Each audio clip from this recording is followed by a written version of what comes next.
My name is Logan Dubil with Campus Reform. Today we're at the University of Pittsburgh talking with college students about flags, more specifically flags that include political messaging. I have a list of flags here associated with both sides of the political spectrum. Are these students in favor of banning all flags, or are they going to pick and choose which flags should be allowed in the classroom? Let's find out.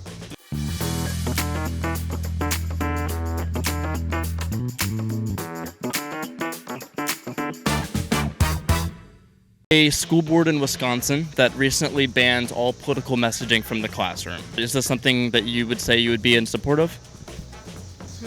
I feel like yes. If you kind of have a sense of feeling of knowing that it's separated. In a classroom, it's hard because you don't want to influence other students. As long as they're not enforcing their beliefs on anyone else. I would disagree with that. I feel like everyone should have their own opinion.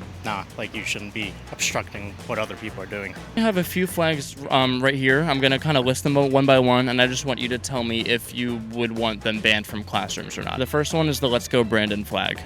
Do you think that this should be allowed in classrooms? I don't. For me, that basically signifies like immigrants go home to me, and I don't really appreciate that messaging. It really depends because it's like, what is Brandon supporting? If he's supporting like anti-LGBTQ and he's racist, no person of color is going to feel safe in a classroom supporting Brandon. I think it's inappropriate. If I personally saw it, I wouldn't be like, take that down or whatever. Not in a class that's like for something completely different. Yeah. People only say it in like a harmful way. Thin blue line flag in support of the police. Do you think that this should be allowed in the classroom? No. Police is not safe and supportive for everyone. It's really for the white privileged people. I don't look at police as like a political thing, but I know some people do. I think it just matters on the culture of the classroom, I guess. That's a controversial one. The next one we have is Don't Tread on Me. Anti-big government. Much more on the not allowed side. Usually you can tell their political views when they do this, when they fly this type of stuff, so I would say probably not also. American flag.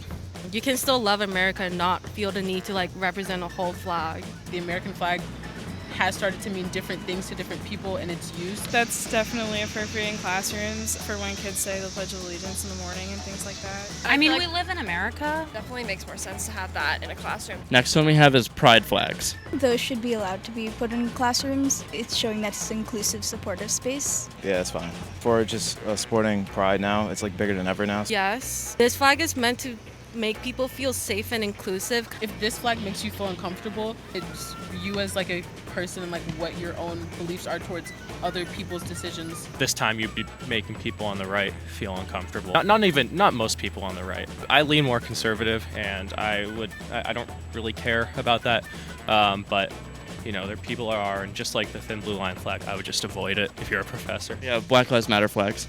And it's positive. Like there's nothing bad about it. Yeah, because we live in a white man's country. Totally fine if it's up, I just want everybody to feel included. Looking back at all the flags we've talked about, is there a reason why you kind of were picking and choosing which ones should be allowed and which ones shouldn't be? It was basically what I felt comfortable with the most. I guess I looked at it as more of like a positive and negative. It should be okay as long as it's inclusive and positive. Just how controversial it is. I mean, if you hang up something that everyone in the classroom agrees with, not particularly controversial, no real reason to go after banning it. Like, what are you supporting? Is it harmful for other people, or is it promoting equality and a positive message? Do you think that the same could be said, though, about the Thin Blue Lives flag and how, police officers have had their, fair share of difficulties over the past couple of years? Or does that only apply to the, Black Lives Matter movement? Police aren't oppressed. Yeah, no matter how people feel negative about police, they're still in a position of power, so there's nothing people can do except defund the police. And if you're supporting people already in power that are abusing it and have a history of oppressing minorities, then no, it shouldn't be supported even more.